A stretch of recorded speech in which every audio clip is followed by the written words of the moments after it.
Welcome to Ope, I Found a Weird Show. I'm Laura, I'm Beanz. And I'm Lauren. and we are continuing our recap of season 2 of the TV show From. We are just getting into season 2. So today we'll be recapping episode 2, The Kindness of Strangers. And as always, ladies, cut in at any time that you want to. So again, we just kind of had all the stuff with the bus. We're still getting used to what's going on. So the episode starts directly where the last episode ended, and Boyd and the old man who's like chained to the wall in the weird little tunnel building thing with the well in the center. And the guy keeps telling Boyd that they had a deal and that he needs to kill him. And Boyd is looking around trying to figure out what's going on. When the guy asks him, are you from the town? Well, because he goes up to a door and opens it, and then the guy's like, are you from town? And which is like, that's a little sus, Very man. cash. Very Mm-hmm. cash. Draw him back a little. Mhm. Boyd says yes, and the man says he always thought the town was the worst part, but then he went through the tree. I said, so he's clearly kind of been part of the town maybe at some point.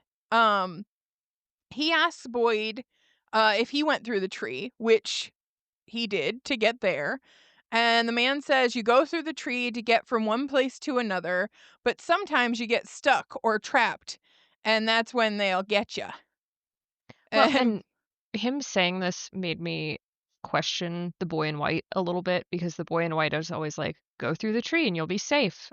But clearly a lot of people have not been safe because of the trees. So, right. like, how trustworthy is this little How kid in white? safe is this really? I don't know. It is one of those weird ones of like, sometimes the trees work really well, like getting Julie to the root cellar. Sometimes the trees do not work so well. But I mean, like, it put Victor down in the caverns with the monsters, but he was also supposed to stay down there to save Tabitha. So it's Mhm. like, I feel like, but I don't know because what happens to Boyd in this doesn't seem like the best thing. So yeah, maybe the boy in white doesn't always get it right. Um, so the man chained up, whose name is Martin. I'm gonna stop calling him the man. His name is Martin.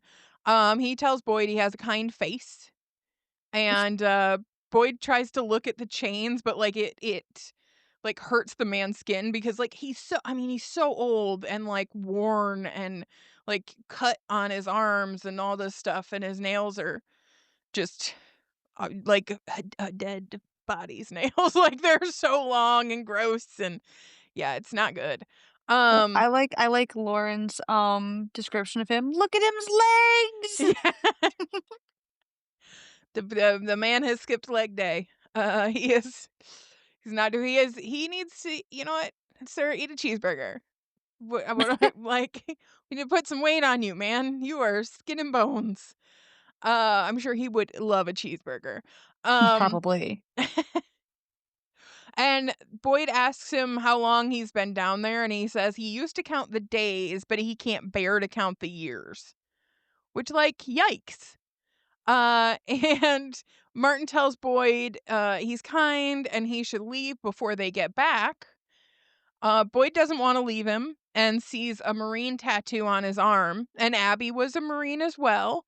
And Boyd is former military, so Boyd tells him, leave no man behind, and that's the way it goes. And Boyd yeah. really annoyed me in this. Like, I totally get wanting to save somebody, and Boyd has always had that needing to save everybody he can thing, but this dude would not survive. Like, just looking at him, No. he looks like someone who's been suffering from anorexia for years, and, like, honestly, how is this guy still alive if he's been down there for years with, like, barely any food and just shackled to this wall? I feel like that puts into question if he's really a human, but all that aside, like, he's not going to be able to make it all the way back to town without the cheeseburger that Boyd doesn't have right now.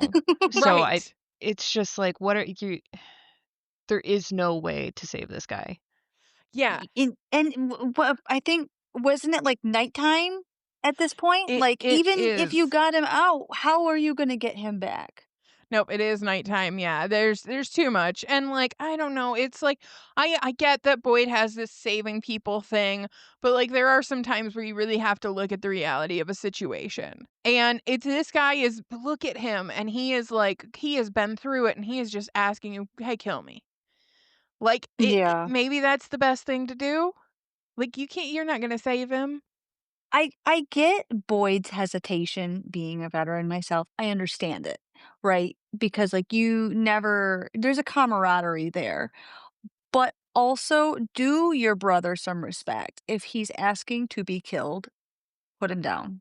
Yeah, after especially, like, look at him, like, he's been chained to that thing for years, supposedly, but again, like, how does that make sense? But how does a lot of stuff in this place make sense? True. Yeah. And it's clear that it's not just like a kill me, I can't like mentally handle it anymore. It's like a kill me, I Right. physically cannot do this anymore. Look at Yeah, them legs. and Yeah. he straight up tells Boyd that if you wanna help me, then you should just kill me. Like, I mean, he Mhm. puts it out there.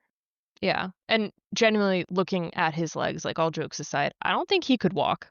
Oh, I don't Mm-mm. think He'd so have to either. I be think carried. I think Yeah, his bones would snap. Like, I yeah. mean, how many vitamins do you think that man is getting? His bones are probably brittle as fuck. Mhm. No. Yeah, he is in no way, savable shape. Um, so back at the diner, people are freaking out, which is fair. As Uh, they should. yeah, people were just shooting guns and telling them that they'd die if they don't go into the diner. Like, that seems a little rough. I get running. I would go into the diner.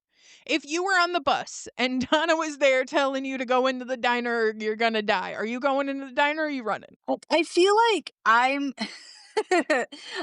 this is not the word I want to use, but it's the word I'm gonna use. I feel like I'm submissive enough to where I would. Right? Well, I feel like this lady knows what's going on. She's got a big scary boomstick. I'm going where she tells me to go. well, and I'm also like, look, I get to chill in a nice diner all night and maybe die, or I gotta be out with some unknown stuff and maybe die. I'm going in the diner. It's cold outside. Uh, I feel like I might run. Like, granted, I don't know if like adrenaline not using your brain in the situation as much, but I would be like, all right, lady with gun going into diner seems really suspect right now. Like, sure, she's saying everybody's gonna die, but I don't know her. I don't have any trust with her. true. She's the one with the gun that is like shooting our only means of escape from this town because I haven't been told at this point that I'm stuck in a loop and can't leave. So she just killed my only means of escape and is being very threatening in this moment, even if like her words are like, I'm trying to save you all. Like her actions and her tone, very threatening. Yeah. Valid. I would probably try to get inside somewhere, but it wouldn't be in the diner with her. I Yeah, don't that's I fair. yeah, I completely get it. I'm just too much of a rule follower and be like, "Okay, Same. I guess." Same. I'd be scared she'd shoot me in the back when I'm Yeah. running away. But, But it like, all and Yeah. like Lau said, it's all in how does my brain truly react? Is it gonna flight or is it gonna freeze? Because it ain't gonna fight. Or so I yeah. really hope it wouldn't fight. Yeah, mine would not fight in this case because I don't No. have boomstick. She has boomstick. Fight is Mhm. immediate no. I'm Um, gonna go yeah. try and make friends with my captors and like, "Okay, we're going in the diner." And Stockholm syndrome, here I come. yeah, Yay. I feel like it might be like a 60-40 for me. Like there's a pretty good chance I would also be like, ah, fine, whatever. Like can't really run from a gun even if Right. she Yeah. hasn't shot anybody yet. Like there is that chance. So could be. But, Donna is yelling at everybody to calm down. This show and telling people to calm down. Don't be Jim, Donna. Don't be Jim. Can So, we make the joke that clearly the writers are men? yeah. Well, yeah. Just Calm But calm down, down, also everybody. babe. Just calm down. but also it's not even just like, hey, like things are getting out of hand, you need to calm down. It's like screaming calm down while brandishing a gun. Like Well, that that's is not not even helpful. Not even that, but the next thing she does is she racks the shotgun to get them to be quiet. It's like, Yeah. Mm, mm-mm. I just need to understand when she shot the tire, okay, right, valid. Kenny, why? yeah, because then Oh, Kenny shot in the air, and it was He like, shot in the air. Why? They're sir, already scared. and it did nothing. It did no. absolutely nothing. It actually scared more people away, I think. Yeah. Yeah. Yeah. Well, you know what? Oh, Choices. People make panic choices. and he is a new sheriff, so, like, he's just doing what he thinks, but, like, yeah, he doesn't have Doing the new sheriff experience things. with, crowd control as Tom does, with his bartender Yeah. credentials. So Oh. the bus driver, so after she racks the shotgun to get them to be quiet, the bus driver tells her she hasn't done anything she can't undo and she can just let them go. And Donna tells her she has no idea what's waiting for them out there. Kenny asks one of the other townspeople where Christy is, and she's in the back with the girl from the bus.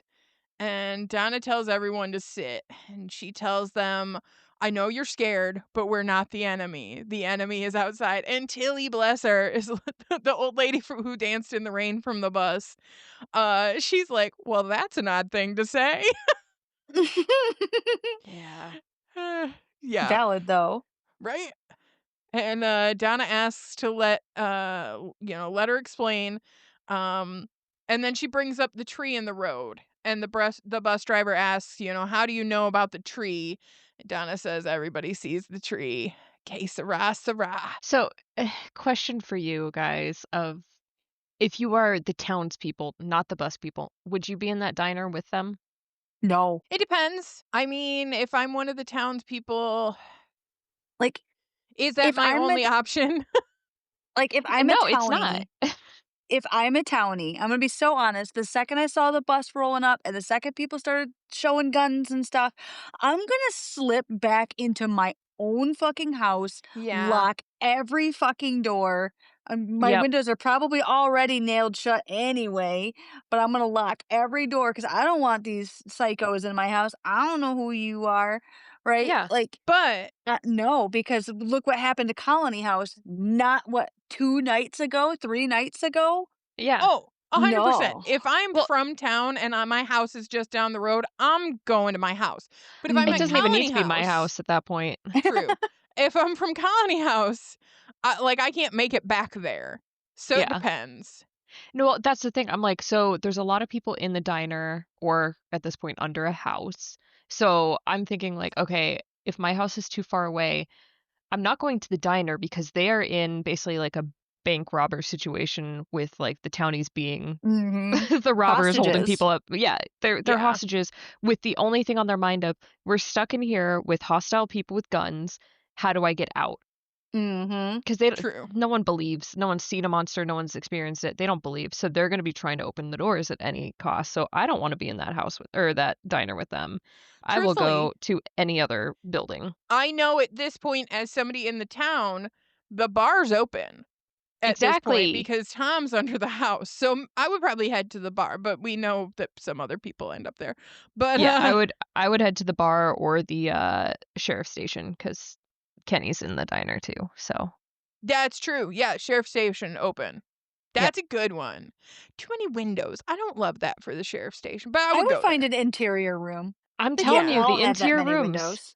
I've been saying it since day one. There are interior rooms in all those buildings. I would be Plus, in there.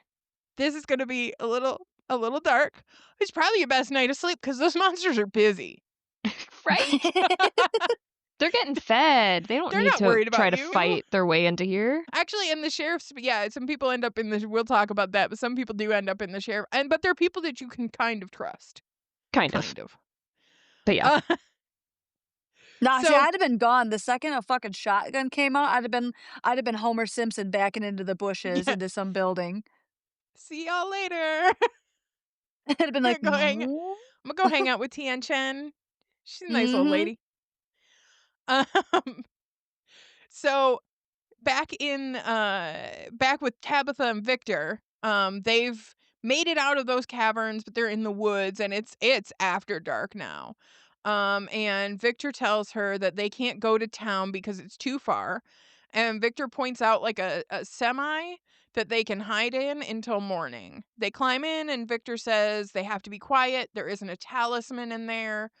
Um, but he basically has this whole place set up to go when he needs a break from others. Which like fair. Like I Yeah. get it. I Everyone needs a little space to themselves, but also telling Tabby to be quiet seems Ugh. to be the The opposite, like, lady. always have the opposite effect. She And she even when has they no were in the indoor voice. trailer, her whispers were still, like, quiet talks. Yeah, yeah, she's I would have like shoved her out and been like, "You clearly don't know how to listen to instructions, and you're gonna get me killed, so bye." right. Bye. And then they start hearing some screeches from the woods. So they're like, okay, I guess it is time to shut up. Mhm. Girl, be quiet. So back at the diner, Christy and the girl from the bus, Mary, are in the back like storage area. And Mary asks, how could you? And we find out that Christy has been gone for 6 months. And that seems to be true. I think Lauren pointed this out that there wasn't like a weird reaction from Christy to that amount of time. So the time here must be the same as the time in the real world. Also, like, I was expecting it to be, like, at least a year. So, just, like, enough time for Christy to have, like, made that connection with, Kenny and to be, like, contemplating, like, end of relationship, is it still going on? And then she said it was only a few months, and I was like, "Girl, what?" Girl, six what? 6 months is too soon to give up on your real world fiance for your Nightmare Land boyfriend. Yeah, like, if they'd been dating for, like, a month or 2, I'd been like, "Yeah, that's not yeah, that's different." But, like, engaged and 6 months in, you're just like, I guess I'm in love with this other guy too." What?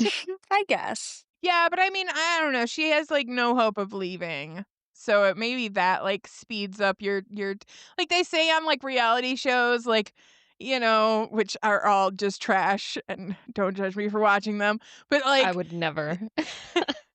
but like the relationships in there like a day is like a week or something.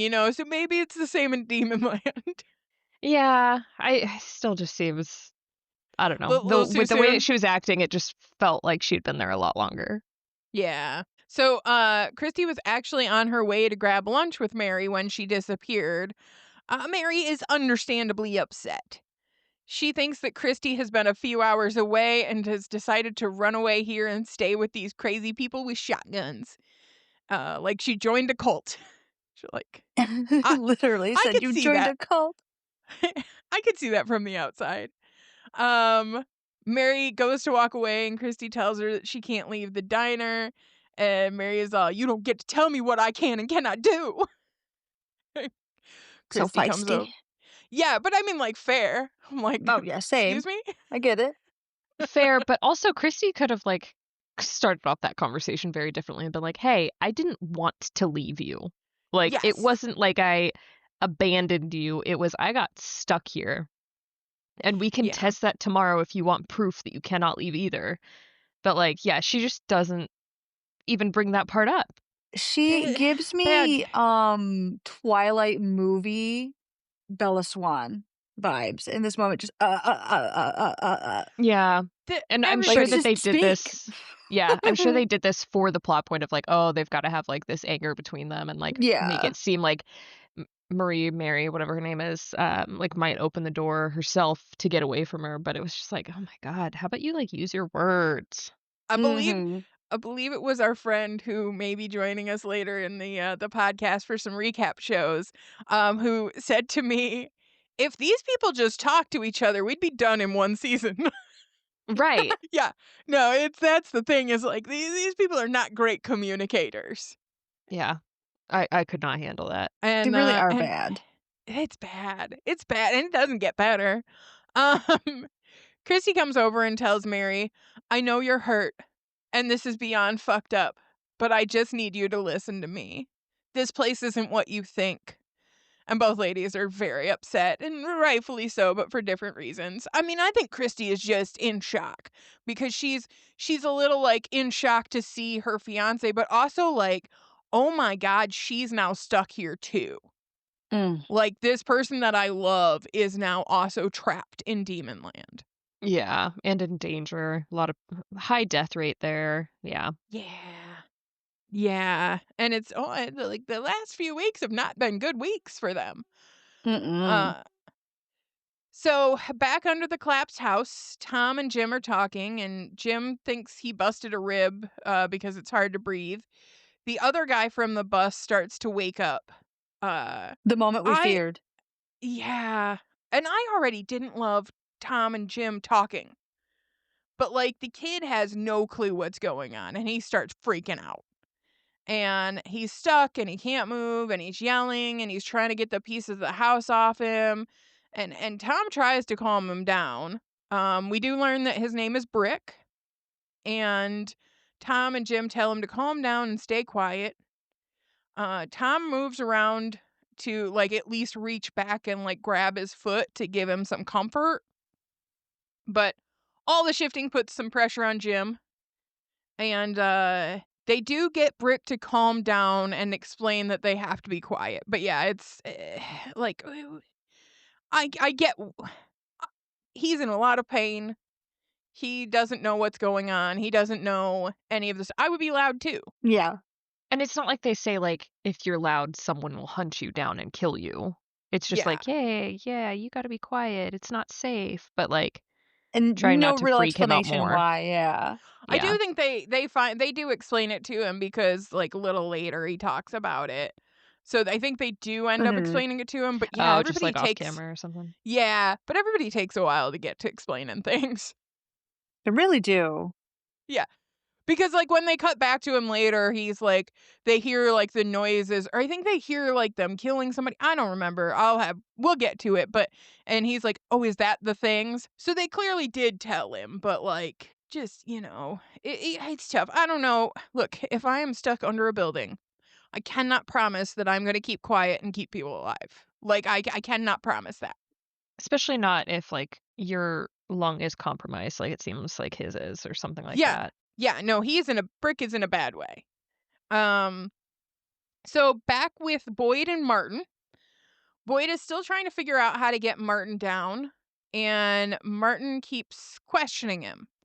Um, Boyd says, "We have a doctor who can help you," which, like, is yes, but, like, that's a full lie. You cannot help this man.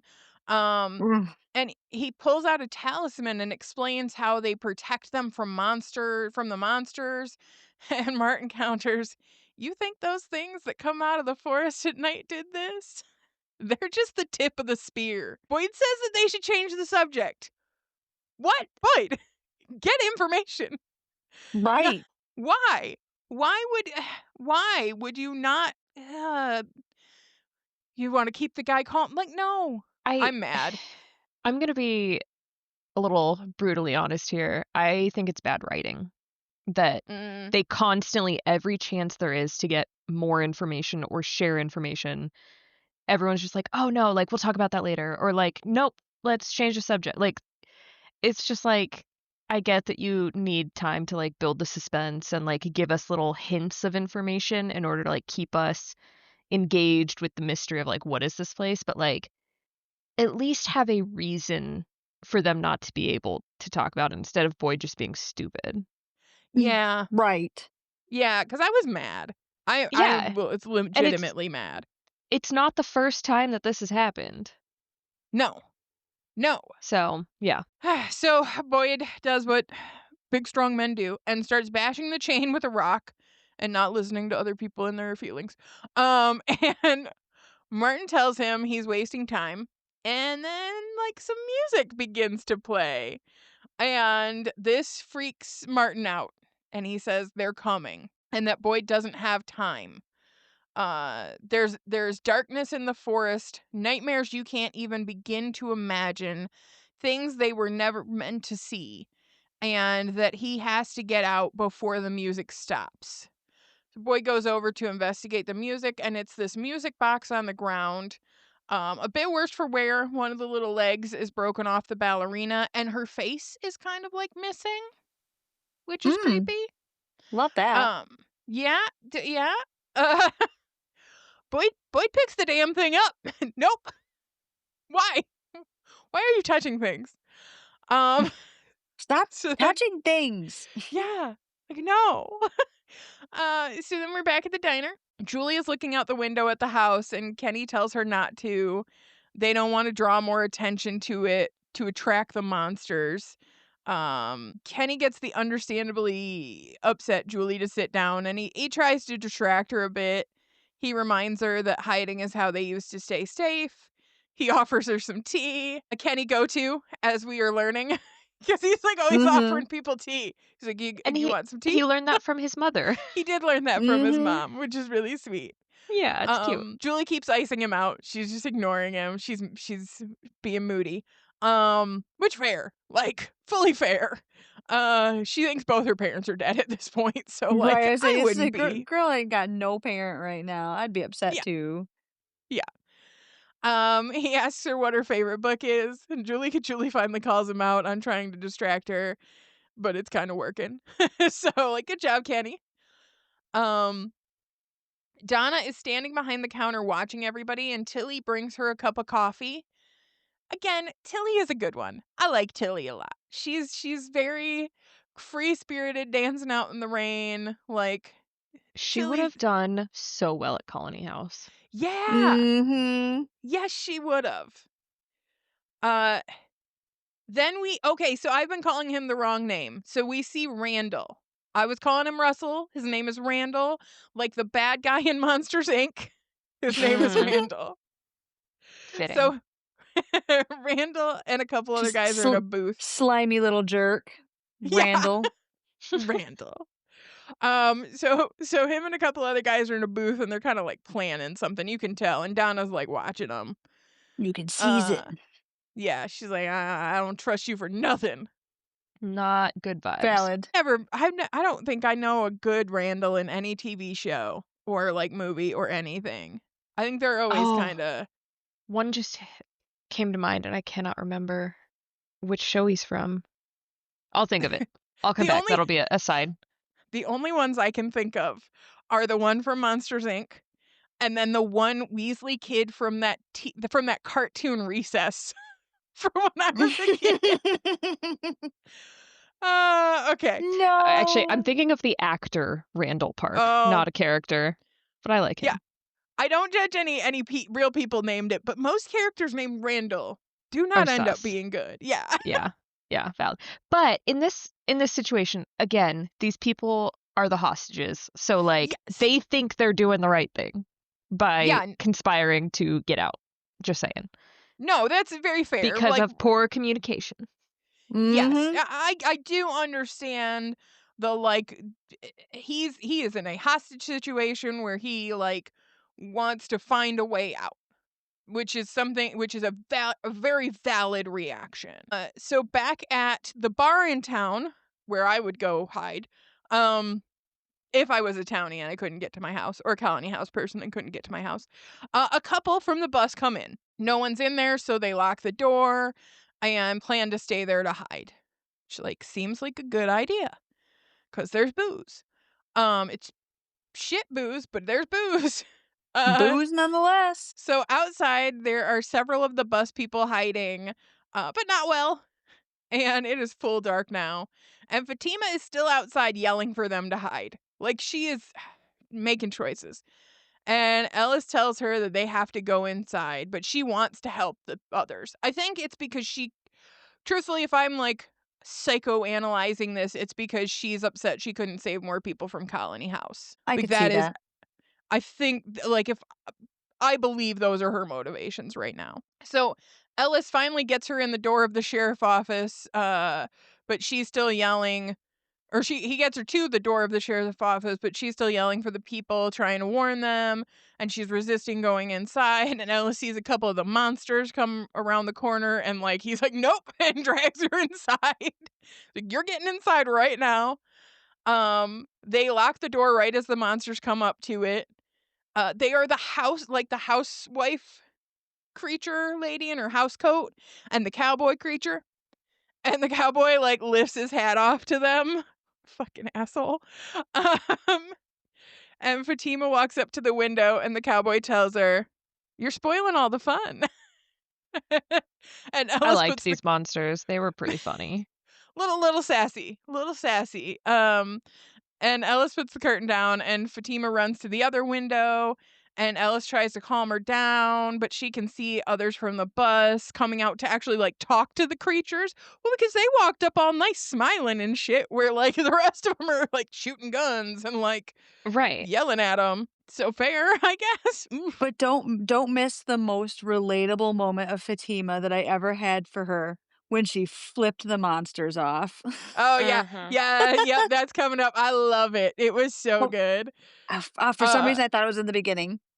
No, you're good though. You're good. It's a great scene. She yeah, she flips out. Well, because she sees them, like, she's yelling out to these people, and, like, they even walk up to the monsters, and one of them shakes the monster's hand. Like, it is so sad. And she's Yep. trying to yell at them to run, What and they just aren't Hmm. listening. I have to say, Fatima had been growing on me a little bit over some of the end episodes of season 1, like, ever since Colony House, Mhm. basically. I was like, "Yeah, she's kinda, like, mellowing out as a character for me, like, not immediately annoyed by her." Yeah. She completely reverted to annoying me 100% in this episode because Yeah. she wasn't just, like, at the windows like, "Oh, this is, like, upsetting, they're all dying." She was trying to leave the sheriff's station. Like, she was Yeah. actively trying to open the fucking door, and I'm like, Well, and "What she are you even doing?" says, because, like, the monsters are at the front door, and then she tells Ellis, she's like, "I'll go out the back then." Like, Right, no, you and it's like won't. they're the people that you're seeing out the window are already with the monsters, like, they just shook hands, like, it's too late. It's Get o over. not get Yeah. over it, but also, like, stop trying to be like this martyr. Yeah. I hate the whole martyr complex, I hate It, it, and Fatima does it perfectly, and then also there she's, like, banging on the windows, and I'm like, "You're gonna break a window and get yourself and Ellis killed, and you're just yeah. being stupid and annoying at this point." Hated her in this That's episode. Even the that's the flipping off, I thing. was just like, "It's not enough to make up for it." Right. And that's the thing, is, like, you can't save everyone. No. Mm-mm. Like, and you all know this. Yeah. This is not your first night. They need to have a little community therapy session. I think I've said this multiple times. They need therapy, all of them, but, like, group therapy and just, like, kind of a come to Jesus moment of, like, people are gonna die. You need to come to terms with that and learn how to accept it instead of trying to put yourself on the line for every single person that rolls into town. Yeah. Yeah.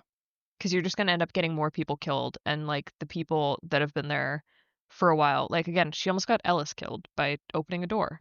What are you Right. doing? You don't care Yeah. about Ellis, you care about these strangers more than your own fiancé at this point? Again, No, annoyed the shit out that's of me. then that's very I'm fair. over Valid it. though. I'm Though so over it. like Bean said, she did have one shining moment. So the screams Yes. start to happen outside, and Fatima just, like, she loses her shit, and she goes to the front door, and she opens that curtain, she just screams, "Fuck you!" And starts hitting the window, she's flipping them off and stuff, and the cowboy, he's like, "You'll feel better if you come outside." And Mm. which, So like, cheeky. damn. So Woo! Yep. cheeky. He's my favorite monster at this point. The Honestly, cowboy? same. Okay. Oh, yeah. He he actually might be up there in favorite characters just because of just the pure cheekiness. You'll feel I better if you come outside. I love the sass. Me too. We need more of So at this point, Fatima finally breaks, and she starts crying, and she says she can't do this anymore, and Ellis, like, holds her and comforts her, but, like, she just has a full breakdown. Because she thought she could save everybody, and it's, I don't know, unrealistic expectations. But the people stuck under the fallen house hear the screams, and this is where Brick asks if that's the monster. So they clearly told him. Mhm. Um, but then he starts yelling again, and Tom calms him down, but Brick starts coughing up blood. So yeah, we're not in a good way. You don't cough up blood when you're okay. Um, but truthfully, I'm surprised that they're not dead already by how loud this dude is being. Yeah. It's just taken the monsters a long time to walk over to the house and Well, then look at the house and be like, "Is this worth it?" Because There's also other food that's much easier. yeah, exactly. Easier yeah. prey. Like, this house is on top of them, we gotta go through that, whereas there's just, like, people standing in the street? Yeah, I'd go for that. Those guys are like a, pre-bedtime snack, Mhm. in the house. Yeah, they ain't going anywhere. They'll still be there in a minute. Yeah. So back at the diner, Tilly and the bus driver are talking. Randall gets up and yells about being let go. Like, he heads towards the guy with the shotgun. Kenny runs over to grab him. Randall says they have to go help the people out there. Randall wants to use the guns on the monsters, and Donna tells him the guns won't work against the monsters. And a scream distracts them. And Randall grabs Kenny's gun and he holds Kenny hostage and puts it against his head. Um, Sweet Kenny. Randall's I know, for Kenny. Kenny just the worst luck. Man can't Um, catch a break. no. No. So Randall says he's going to take Kenny for a walk outside. Donna says we will not open that door. And Randall asks how many people it took to put the tree in the road. And and again, I want to, like, the bus never made the loop. The bus never did the loop around the town. Like, they don't know that they're stuck here, like Lauren said earlier. So, like, I do Mhm. get why some of this is weird to them. I mean, It would it's feel like a weird to setup, everybody. like, Yeah, there's a weird tree in the road, suddenly we're, like, in a town with people with boomsticks, and they're aggressive, and they're threatening. Yeah, it would feel like a setup. It would feel like literal highway robbery. I would feel like I got kidnapped by a cult. Yes. 100%. Um, so Donna laughs and says, "You actually think we did that?" Randall tells her he thinks she's full of shit. And he tries to get the others on board, but like nobody is backing him up at this moment. And Donna tells him they are scared and they should be. Randall says he is suspicious of people who tell him how to fucking be scared. And Kenny tells him he just That's heard the that that's people that outside. that's that Detroit energy. Right? Yeah, he's fully from your side of the state. Uh, but Kenny tells him, you just heard the people outside. But Randall's like, I want to see it. Like, yeah, I heard it, but like I didn't see it. And he doesn't trust anything. And Randall threatens to shoot Kenny if they don't open the door. Donna says, then you're going to have to shoot him. And I'm going to have to shoot you right in the head because you sure as shit aren't opening those doors. Uh, which, like, Kenny gives, like, this, like, yep, like, nod to her. Like, he's, like, yes. Because he's not going to fight back because he would rather die than let all the people in there die. Well, Mhm. and regardless of which way it goes, if those are the 2 options, he would die. So it's either a gunshot to the head or getting torn apart by torturous monsters who enjoy seeing you in pain. True. True, I'd pick yeah, the gun. bad options. Yeah. Yeah. No, so yeah, Kenny gets it, but there's like, but this time the monsters distract him. The last time the monsters are going to distract him again. There's like a knock on the window. So thanks, monsters. And Kenny grabs the gun back and pistol whips Randall in the head. Go, Kenny. Hell yeah, Go Kenny. Kenny. Go Kenny. So back to Boyd, and he's still trying to break Martin free. They have one chain broken, and the music box is still playing. Martin asks him, "Do you ever wonder if Abby was right?" Boyd stops and asks, "What did you say?"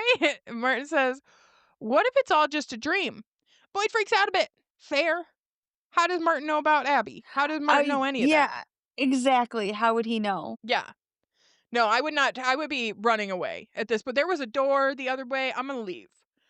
Um, And you said the music had stopped at this point, right? no, so the music is still going Oh, okay. Never mind. when he starts asking these crazy questions. And then Martin starts to like groan in pain and he collapses on the ground and Boyd forgets like all the creepy stuff that just happens and he grabs him and tries to like help him get back up and he sees like worms moving in his arm. And that is when the music box stops. And Martin yells, "We are out of time." And he like shoves Boyd and he scrapes one of those nasty ass nails against Boyd's arm and cuts like a super large gash.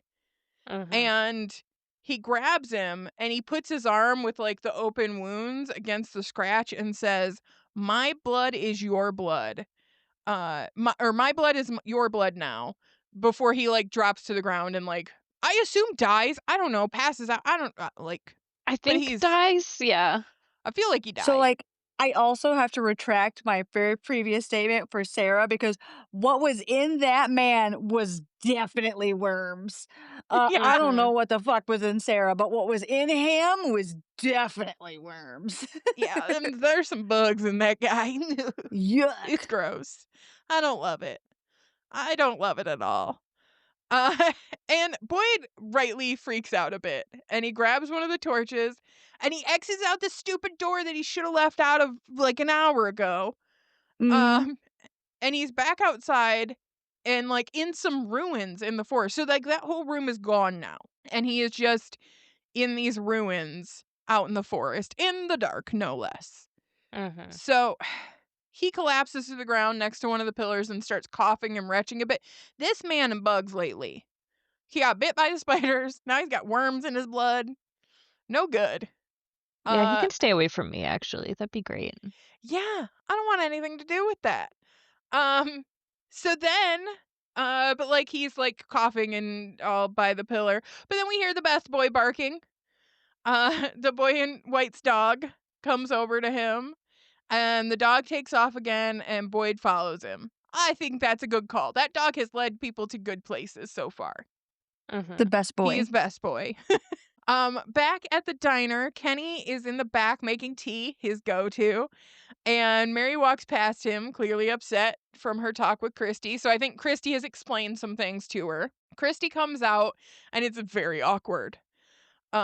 She confirms that Mary is the fiance, and they both are having a rough night. Kenny tells her to go out there because Mary's gonna need her, and that is a tough moment. They are both so awkward. And yeah, I don't know how you deal with that one. Much awkward. Much. Yeah. So back at the bar, the couple are arguing about the screams. She's in denial. She's like, "It's an animal." Um and the guy's like, "That's not an animal. I lived on a farm. That is not an animal." And they calm down, but then there's a knock at the door. Yay. Because of The course there things out is.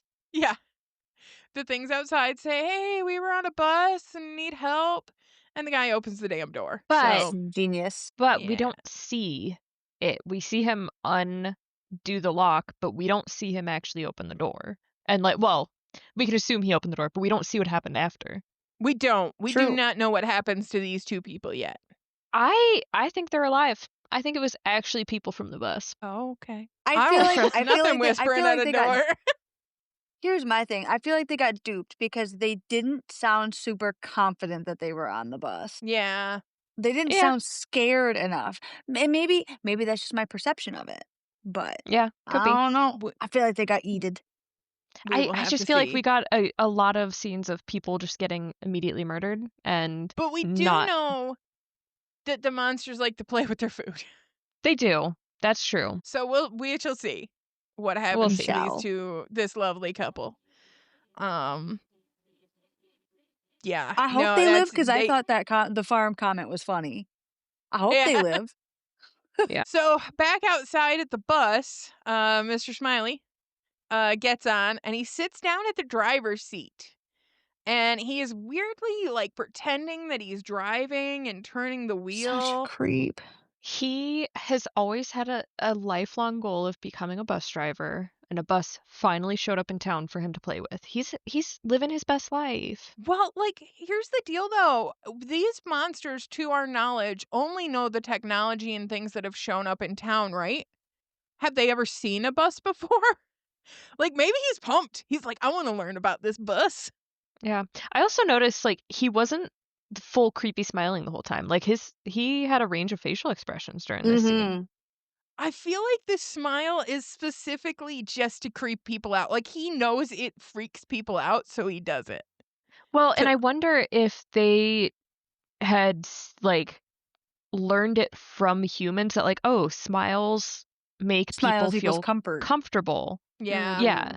So, like, that's how we try to lure people in, but, like, him in particular, his smile is just creepy from the Yeah. get-go. But yeah. Bravo casting. Bravo casting. Right. I did see an interview with him, and they were talking about it, like, he got cast, he actually, like, he, auditioned for a few different parts, and one of them was, like, the creatures, and he got that part, and they said to them, like, when they were first doing stuff, "Do something menacing," and he smiled, and they were like, "Got it." Like, Yep. that's it, right there. Yes, we love it. Immediately hired. Yes. Yeah, you've got a future. You got a future in this industry, kid? So he's, like, playing with the bus, he pushes some buttons, and some lights come on, and a couple in the back gasp and lower down in the seats. And so he figures out some people are back there. So he didn't immediately know until, like, they tipped him off. And then he starts smiling, and then he's real creepy again. Um, it's an older couple, and they seem, like, relieved at first when they see him because, like, they heard some screaming, but think, like, he's okay because he's creepily 'Cause he's smiling at them. smiling. And he tells them they picked a bad spot and then goes all monstery. It's like, "You picked a bad spot to hide," and then, like, monster face. Oh. So back in R.I.P. the yeah, poor old couple. So back in the forest, so something weird, and that I only caught because we had the subtitles on. Boyd calls that dog Gus, which, like, what? So I don't know Interesting. what that's about. Yeah. So unsure what that is about. But I did see on the closed caption, it said he called him Gus. And he was like, "Gus, slow down." I'm like, "What?"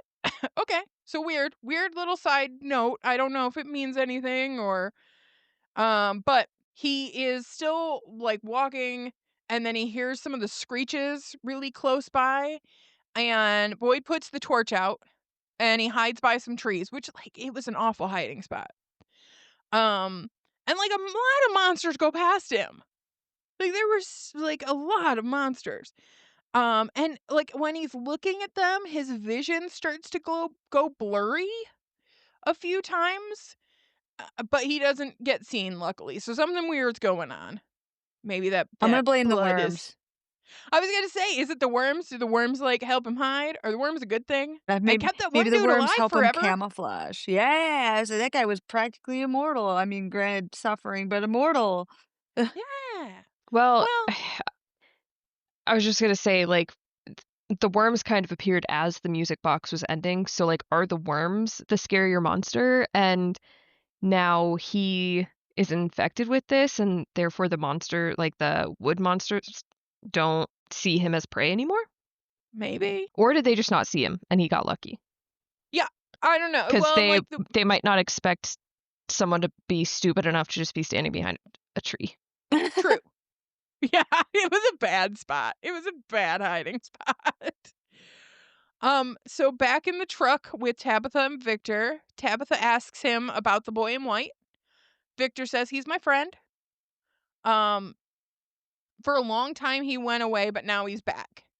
And she asks him, "How long have you been here?" And Victor is as vague as ever.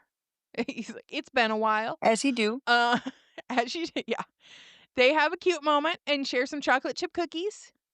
Um, and he says he used to have more snacks, but not many people have come through in the last few months because not many people have gotten killed, right? I do think Beanz is onto something with this numbers game. That, like, we lost a bunch of people, so then we got a bunch of people, you know? And, Mhm. like, because they hadn't lost people for, like, what, it was, like, 96 days, they didn't have, like, new people coming in. So, snack supply plummeting. Uh, but I don't think that's where the peaches came from. No. But The peaches are still sus. Peaches question yeah, mark on my conspiracy board. absolutely. Unsure about peaches. Um, and Tabitha asks him about the stuff in the truck.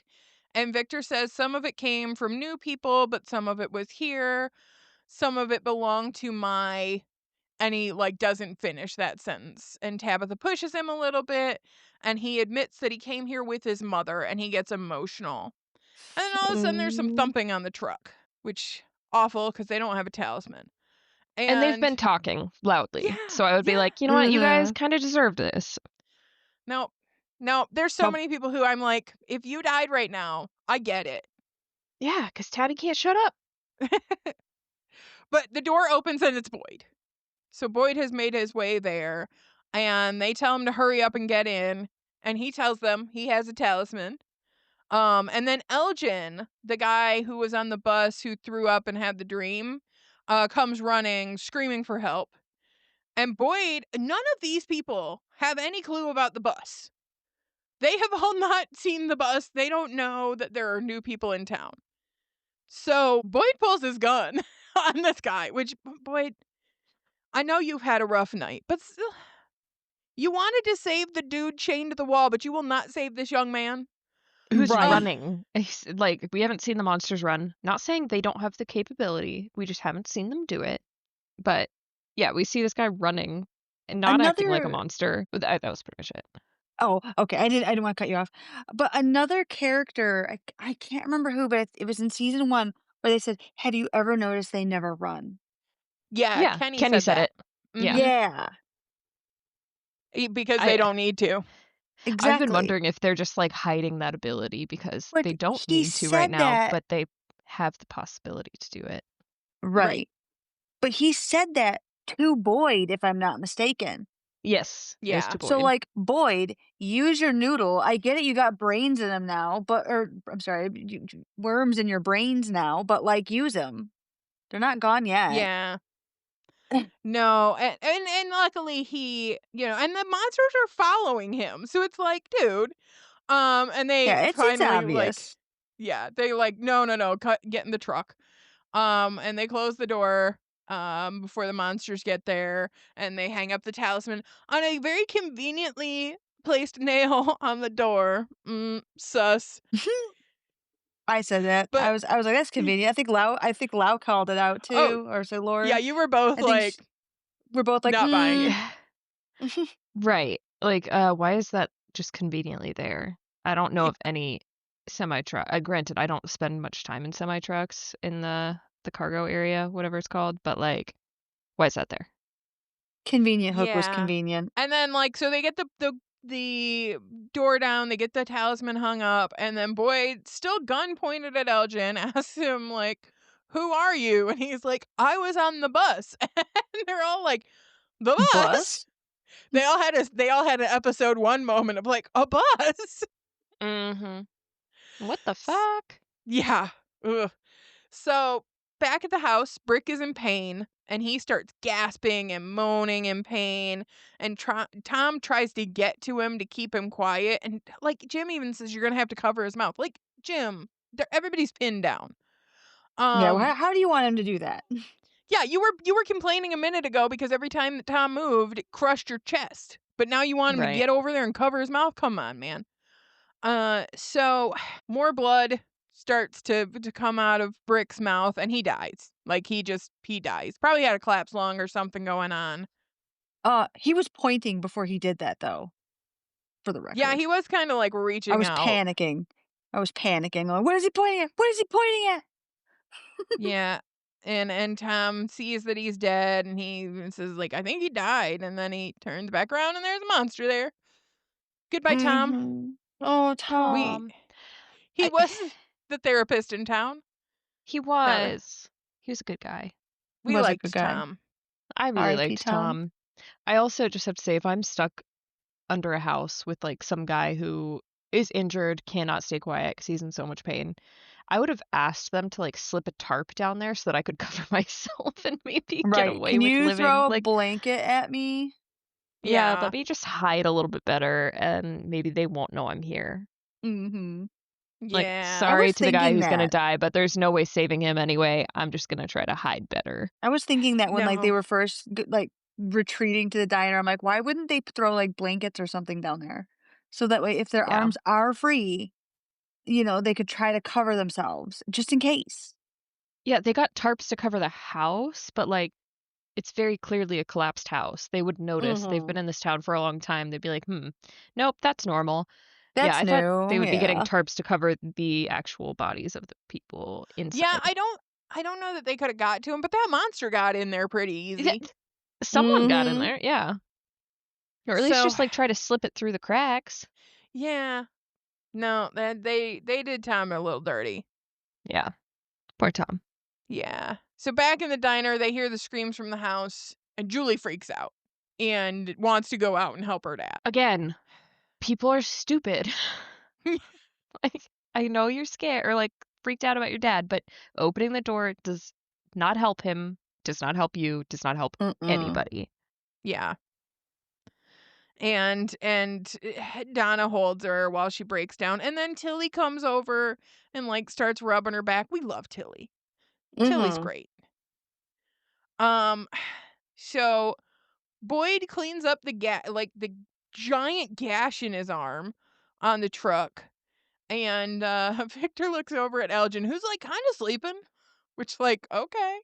And Victor says like, I don't trust him. Boyd says, they're alive. And Victor says, for now. I love Victor. Um, Me too. I do have a question though, like kind of a moral conundrum here. If you were okay. in Boyd's position and you have weird, creepy, crawly, unknown question mark biological terrorism in your freaking arms as far as you're concerned, would you go to where the other survivors are? Or would you try to isolate yourself? I would go for the night and then I would immediately go to Christy and be like, we got to figure this out. Like, I would immediately tell people that I've got Yeah. worms in me. See, that's the thing, like, it's not like a zombie bite situation of, like, you know that you are a danger to everyone, so, like, you going to them is an asshole move. Mhm. It's a we don't know if this is a terrible thing, if it's a terrible thing for just him, if it's a terrible thing for everybody, or if it's a good thing. We don't know any of that, so, like, I think I would go to them, but I would definitely be like, "By the way, I got some worms in my arms now." I got Yeah, wormies. I would absolutely tell people. I would tell people everything that happened. Like, so I was out in See, the forest. I got into a tree. I was in a chimney. There was a dead guy. He gave me his blood. Now I got worms. There was a I music s box. Like, everybody would know. I swear I'm not hallucinating, but also Sarah was there, she's alive. Sorry for lying about that to begin with. Yeah. Yeah. so But, I might have asked Victor though, because like he's been there the longest. Like if I was in Boyd's position, I'd be like, "Hey, so have you ever heard of people have like worms or shit in their skin?" yeah, I would definitely ask Victor too. But like, I Yep. don't know. I feel like I'm gonna more jade this. I'm gonna be brutally honest about everything. Like, Right, I again, this is like, this town suffers with a communication issue, so, Mhm. like, give them all the information that you've got so that even if it is bad for you, at least they know going forward, "Hey, if there's a guy chained to the wall, Don't touch it. don't yeah. don't touch Well, that." so our friend who is hopefully going to join us for some season recaps and I were talking, and she said, "Look, if we're stuck in the From universe, if we get stuck in From Town, we got to go on the buddy system." And then we've actually decided that it's a 3 people system. That you got 3 people with you at all Yeah, times. I And that support that. Mhm. at the end of the day, you download like what happened to you throughout the day. Just in case something weird happened to you but you don't register it was weird, like you're going to Keep share that with journals. the other people. Everyone's gonna have a personal journal where they can write Yes. down any fucked up shit that happens. Yeah, Mhm. absolutely. No, we're all going to share. We're all going to know what's going on. Like, "Oh, you saw a weird guy who shouldn't be alive with worms and now you have worms? Great, good to know. So we're going to go get you checked out. We're going to go figure this out." Well, and also you gotta write down everything, even if you think it might be like a hallucination or whatever, just like write everything down. You could put a little asterisk next to it and be like, I don't know if this was real or not, but like at least everyone will have that information and we're gonna have a no judgment policy because everyone's experiencing weird shit. Yeah, look, we're Right. all So crazy here. yeah. No judgments. We're all mad here. Yeah.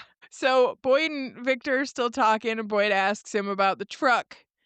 And he's like, "I walked past this thing so many times, I didn't know there was stuff in it," you know? And Victor shoots back, "I thought you were on a journey. Did you find what you were looking for?" And Boyd's like changing the subject. Um, what are you drawing, Victor? And Victor shows him the picture of the ventriloquist dummy and says, "Things I've seen. It's good to draw them when you see them, so even if you forget, the pictures remember. I thought they were dreams, all those things, but the pictures remembered." And Victor gets the journaling idea. He Yeah, understands. He gets He me. gets it. he gets it. Fully. That's what he's been doing. He's been doing what we all would want to do. We will record things in the Mhm. way we best know how. But like it's helped him a lot because he did kind of block a lot. And now the pictures are helping him kind of bring that forward. Um but the sun is up. They can see it through the bottom of the door, and they are ready to head out. But we go back to the diner. Actually, real quick, Oh, could you imagine if it wasn't sunlight and it was just a monster standing out there with a flashlight just aimed at the bottom? Because, like, there are no windows on this thing, like, they could easily be tricked. Whenever they saw it, they were like, "Oh, it's daylight." I was like, You sure You about that? sure? You sure about It would be really funny if it wasn't. I think if I were a monster, I would be trying to pull tricks like that. It'd be really funny. It's just like just this I was just gonna say, like, that Halloween movie, Hocus Pocus with, like, the car lights. Be like, "It's ah, daylight." just You like know Hilarious. slowly something creep the door up a little bit and hope that it's not a ho monster shining a flashlight. hope those monsters knew that Elgin's in there. Yeah. Why'd they stop? There's a talisman on the door Talisman. now. Oh, oh god, duh. Remember the magical Oh my god, nail in the yes, wall yes. that just The exists? Yeah, yeah, convenient hook yeah. that was convenient. Oh, But then, like, they Yes. weren't but even like, whispering. yeah, if Boyd didn't have a talisman, they were all dead. 'Cause Boyd made a lot of noise, Elgin's running over, like, the monsters know they're in that truck. And that truck is no longer safe. If that talisman doesn't stay in that truck is no longer a safe place. They know. Mhm. I'd be doing a count of all the talismans and being like, "I want my own personal carry with me talisman." Yeah, Boyd's got one. Mhm. Well, Boyd found him though, Yeah. but still. Finder's So back at privilege. yeah, back at the well, and they lost one in the damn house that just fell down. Uh, Oh so god, they better back at the find that. right, that's like gold. You better find every talisman that ever existed. Um, Back in the diner, the jukebox starts to play, and Julie wakes up and runs out of the diner because she sees the light outside and yells for her dad. And the others come out, and like Donna sees Tom's dead body. Poor Tom. And Julie is by the side of the house, like yelling for Jim, and he is still down there. And he like it takes him a minute to wake up, and then he calls out to her, and Donna's like, "He's still alive." And so she gets everybody together to help him out. The bus driver goes back to the bus, and she like gets on, and she sees like blood, and then she sees the poor old dead people, and she has like a full crash out breakdown. I mean, Yeah. like, valid. Yeah. And so then back at the truck, Elgin says there was about 20 to 25 people on the bus, and that the lady with the shotgun was trying to get everyone to stay in the diner, but after the house collapsed, it was chaos. They're like, which again, why are they having this conversation now? And not like when Elgin first showed up. But it's probably a good thing because Tabitha would have done He something dumb, No, he needed his nap when he first showed up. He right? he got in the truck and immediately went to sleep. He was That was tired. his conflict resolution. Nap about it. So Tabitha figures out it was her house that collapsed, and takes off. And Victor, I think, sees those worms in Boyd's arm, but doesn't say anything when he's like standing up there putting before Boyd has put his jacket back on, and while Victor is putting the door back down on the truck. Like there's a little exchange. He saw those worms. He's very like, well, I'm staying away from Boyd because Victor's smart. Mhm. And but he doesn't say anything. And then they all head back to town, and that is the end of episode 2. from season 2. Any thoughts? What do you think the worms are? I don't know, but, like, I don't Yeah. know if I don't know if it's from a lack of attention to it or if it's something, but, like, his shakes seem to stop. Yes. He has not had the shakes since he got So the the worms. so the worms are just the cure for Parkinson's? Well, Or now the we know. worms keep you going. I Yeah, mean, we'll they see. they did a number on Martin, so yeah, that's a possibility. We would definitely have to keep an eye on that. Any other thoughts? Any thoughts about Martin? And like, I can say I've done a little research on Martin. And this is not spoilers for the future or anything. Um, but like that specific, like his tattoo, is like really, really old. For like, it's an old style of marine tattoo. So he has been down there a long time. Well, and yeah, I think I've said from the beginning that I think time is not like, something is up with time here, not necessarily that, like, it runs differently than the real world, because like, I don't think it is, but, like, the way that or the length of time that people can survive there might be different. Because like, I don't think Victor's been there a short time. Like, obviously, we know he's been there the longest out of everyone, but, like, he's so cagey when anyone asks how long he's been there, and Mhm. it's kinda like a twilight of, like, "How long have you been 17?" Yeah. But And I don't Victor know, Victor might be normal, but yeah, well, I he's think that there's some iffiness here. Victor's what, like 50? Something like It that. looks it, Yeah. yeah. And he's been there since about Ethan's age, so like 10. So he's been there like 40 years. Yeah, Is I don't my know. my guess on him. I think that there might be there's obviously still stuff we don't know about Victor, but, like, he might have been there before it was a demon place, is what Okay. I'm thinking. Because he was like, "This stuff is from people who came, and some of it was, like," and then, like, Ooh. kinda didn't wanna talk about his mother, but, like, what if they lived there and then it became what Like, it is? this I is don't his know. hometown? Yeah, something like that, Hmm. and and then with, like, we obviously know now that there are, like, different areas of Demon Land, or seems like there are, with, what Martin said about, like, "Oh, I thought that the town was the worst thing about this place," and it's like, "Oh, so there are, like, different sections of Demon Land, and, like, which one's the worst?" I don't know. Part of me is kinda thinking that the boy in white is not as good as we think he is, partially because, like, the tree keeps putting them in places that aren't that safe. But also he could be like the big bad of the area, and it's just like, "Here, let me, like, pretend to be the good guy to help you through all these little demons, but then, like, I'll be the one to truly take you out in the end." Could be Oof. Okay. something like that. Yeah, because there's been about a 50-50 on trees right now. So, like, Yeah. the tree took, well, kind of. The tree took Julie to the root cellar, but it took Victor to the caverns, but that was so he could save Tabitha, and then it took Boyd to the chimney. So, it's not a good And we batting don't know average. and we don't know where Sarah went. Okay, I never okay. thought I'd say this, but I hope she's okay. I Is like I she said, growing on you? I mean, I don't really, like, I mean, she sucks, but, like, death by faraway tree by landing in unfortunate place? Nah, that's not how I want her to go. yeah. I Yeah. I still maintain that I don't think I would be friends with her. Mm-mm. Even aside from the murders, she annoys me, but I like her character. So, I hope that she's still kicking. Yeah. Question for you on Sarah. If Sarah gets back to town, what should happen to her? Ooh. Like, do you Tian Shen, and she should have a fight to the death in the middle of town. I uh know, Mhm. that's why I was gonna say Kenny, and then I was like, "Nah, Tian Shen."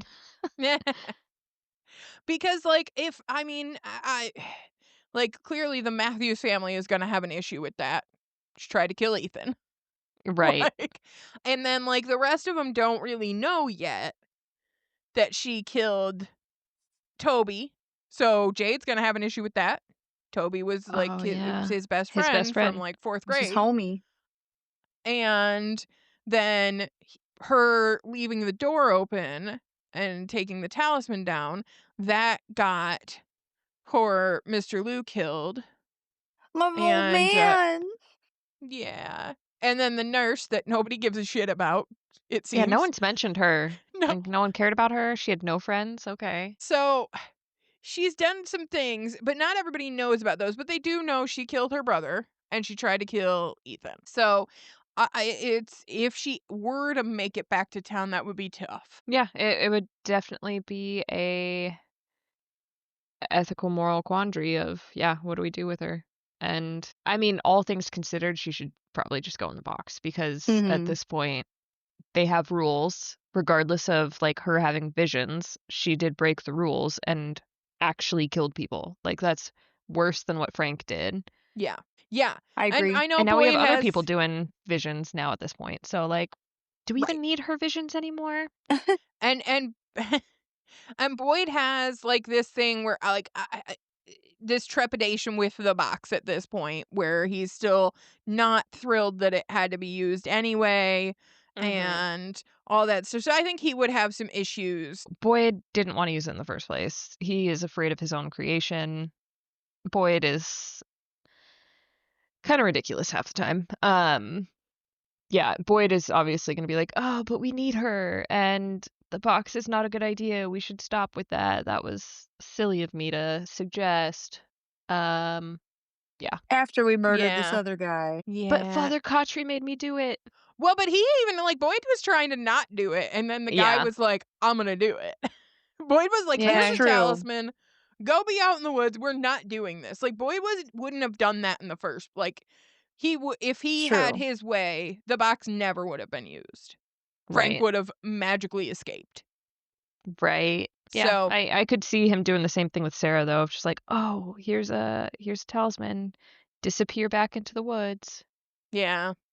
Good luck. So we We'll will go have on to another see. adventure next week." Yeah. Uh, We will have to see Same time next whenever we week. see Sarah again. Yeah. Go on our jaunt in the forest together. Hopefully no spiders this time. Just worms in the arm. Ugh. Ew. Ugh. You know, Sarah was playing with those worms in the dirt, and then he got Oh, it's worms her in the fault. arm. Oh, it is Sarah's fault. She is connected. Um, She made him get in the tree. she did make him And get it in the tree. and it is weird that she, like, specifically asked, "Do you think the worms know where they are?" Creepy. Probably All right. coincidence, but she's I'm like, creepy. probably, but also you never know. I mean, the place does talk to her. Yeah, probably a coincidence. Yeah. We'll chalk that one up to being weird. Mhm. So, are you ladies ready to watch the next episode? Yes, ma'am. All Yeah. right. Well, thank you everybody for listening to I Found a Weird Show. We look forward to continuing our recap next time. Talk to you later. Bye. Bye. Bye.